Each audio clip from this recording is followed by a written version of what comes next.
আপনারা শুনছেন Bengali classic story channel মৌমিতার সাথে। এই চ্যানেলে সকল শ্রোতা বন্ধুকে অনেক অনেক স্বাগত জানাই। আজ আপনাদের পড়ে শোনাব বিখ্যাত সাহিত্যিক শ্রীমতী আশাপূর্ণা দেবীর লেখা খুব চমৎকার একটি ছোট গল্প। গল্পের নাম দোস্ত। শুনতে থাকুন আজকের গল্প দোস্ত। গোলগাল, তেল চুকচুকে গড়ন, মাথার চুলগুলি ছাঁটা, আধা বয়সী স্ত্রীলোকটি। দেখে দয়া উতলে উঠবার কথা নয়, কিন্তু বেচারার কণ্ঠস্বর এমন করুণ কাতর যে অন্তত সহানুভূতি ভাবটা না দেখানো অমানবিকতা। খোলা দরজার সুযোগে একেবারে বাড়ির মধ্যে ঢুকে পড়ে করুণ ক্রন্দনাতুর কণ্ঠে ডাক দিচ্ছে, বাড়িতে কে আছেন?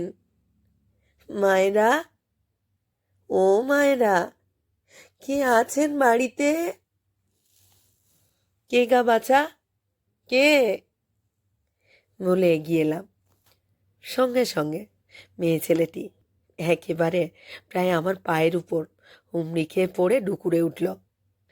আজ 2 দিন উপাসে আছি গো মা জননী, যদি কিছু সাহায্য করেন। ছিল, এমন একটা সময় ছিল যখন কেউ দুঃখে পড়ে সাহায্য চাইছে দেখলে রীতিমতো বিচলিত হয়ে উঠতাম। 4 আনা চাইলে 8 আনা না দিয়ে স্বস্তি পেতাম না। সেদিন এখন আর নেই। কানে আর মনে দুটো জায়গাতেই ঘাঁটা পড়ে গেছে। তাই একটা মানুষের 2 দিন উপবাসের খবরেও তেমন বিচলিত হই না। পা সরিয়ে নিয়ে নীরসভাবে বলি, বেশি কি আর সাহায্য করবো বাছা? এই 2 আনা পয়সা দিচ্ছি, নিয়ে যাও। পয়সা আঁচলের খুঁটেই বাঁধা ছিল।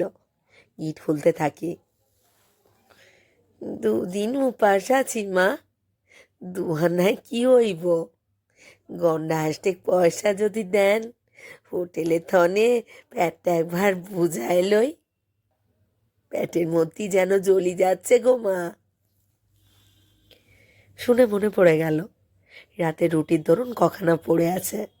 তাই নরম গলায় বলি, রুটি খাবে? আছে খান কত, তরকারি অবশ্য নেই, যদি গুড় দিয়ে খাও তো এনে দিই। উপবাসিনী একটি দীর্ঘশ্বাস ফেলে কালি মুখে বলে, রাতের রুটি তো বাসি খাইবার জো নাই মা, ফুল বেদনা আছে। লজ্জিত হয়ে বলি, তাহলে পয়সাই নাও, এই 4 আনা দিচ্ছি, বেশি পারবো না বাছা। বলে আঁচল খুলে একটি শিখি দিই। স্ত্রীলোকটি কিন্তু বিদায় গ্রহণের লক্ষণ দেখায় না। আমার যে কত দয়ার শরীর, এবং দুঃখীকে দয়া করলে নারায়ণ তাকে কত দেন, সে সম্পর্কে একটি সংক্ষিপ্ত ভাষণ দিয়ে বলে, একখানা একখানা পুরানো ধুরানো কাপড় যদি দেন মা। আমার কাপড়?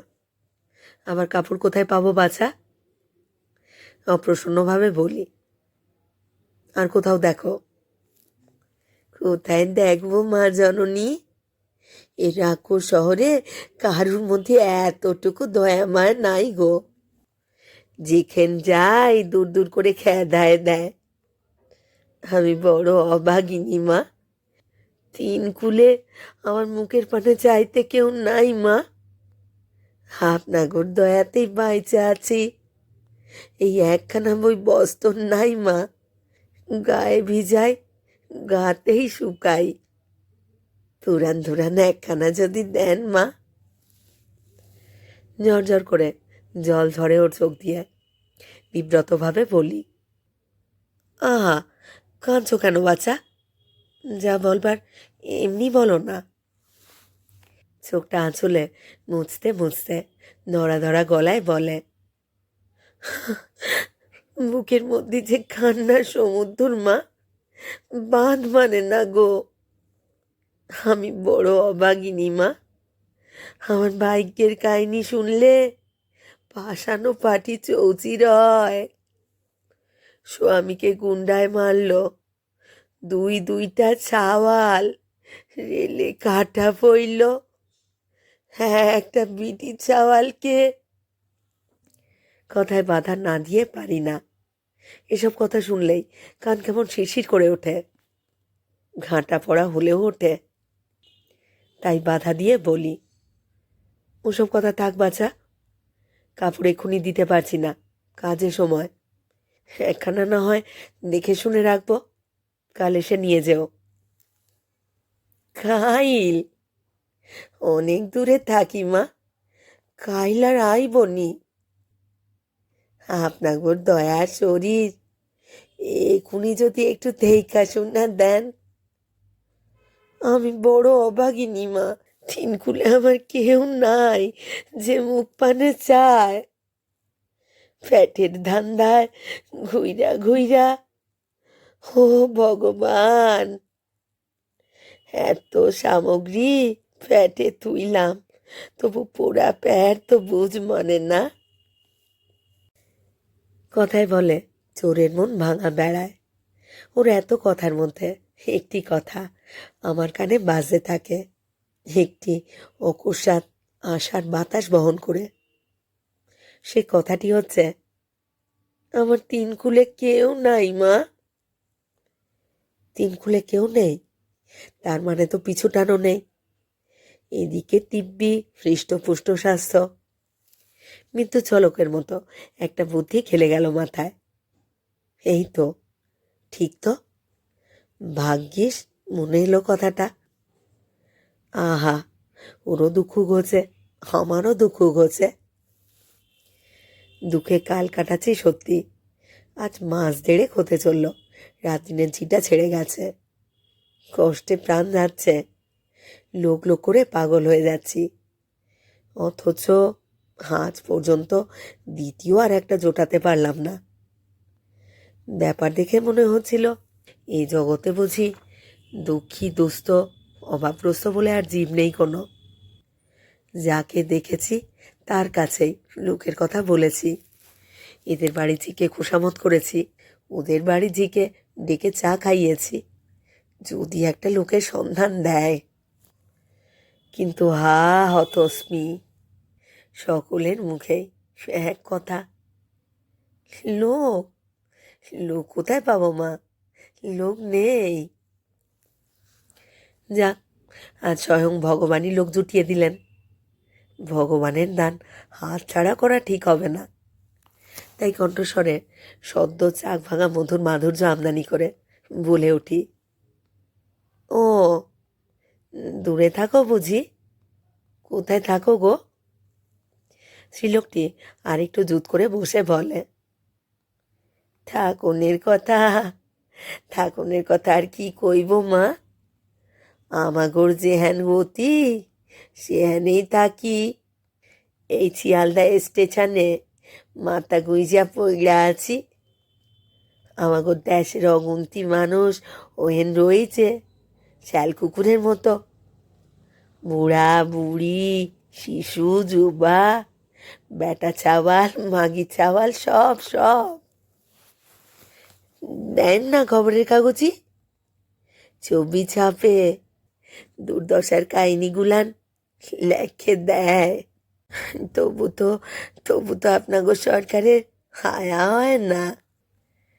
মধুর মাধুর্য স্বভাবতই একটু কমে আসে বিরস বদনে বলি, তেমনভাবে পড়ে না থেকে কাজকর্ম করলেও তো হয়। কাজ? কাজ কোথা মা, কাজ কে দেবে? এই কণ্ঠে আরো বিরসতা। এই তো, এই তো সুবর্ণ সুযোগ, তাড়াতাড়ি বলে ফেলি। বেশ তো, তুমি কাজ করো না, তুমি কাজ করো, আমি দেব। বাসন মাজবার লোক আমার আছে, তাছাড়া বাকি ঘর গেরস্তির সব কাজ লোকের মতোই থাকবে, খাবে পড়বে, কিছু হাত খরচও পাবে। আমার বাড়িতে খাওয়া পড়ার সারপর নেই বাছা, যা আমরা খাবো তাই খাবে। থেকে দেখো কেমন লোক আমরা। হায়, কে জানতো এই আত্মগরিমার বক্তৃতাটি বিনা বনে মুক্ত ছড়ানো হলো। আমার কথা শেষ হওয়ার সঙ্গে সঙ্গে স্ত্রীলোকটি নড়ে চড়ে উঠে দাঁড়িয়ে বলে, কাজকরণের শক্তি নাই মা, বাতের দেহ। সর্বনাশ, ভগবানের দান যে ফসকে যায়। তাড়াতাড়ি বলি, শক্ত কাম তো কিছু নয় বাচ্চা, এমনি ঘরের লোকের মতো গেরস্তালি কাজ। না মা, কোনো কাজকরণেরই সামর্থ্য নাই। পুরনো কাপড়ের আবেদন ভুলে দোস্ত অভাগিনী রমণীটি পৃষ্ঠ প্রদর্শনের আয়োজন করে। আশা মনেও মরে না, তাই সানুনয়ে বলে উঠি, আচ্ছা বাচ্চা, তোমার না হয় শরীর খারাপ, তা তোমাদের ওই শিয়ালদায় সেখানে তো অনেক গরিব দুঃখী মেয়ে ছেলে আছে, বলে কয়ে কাউকে এনে দিতে পারো না?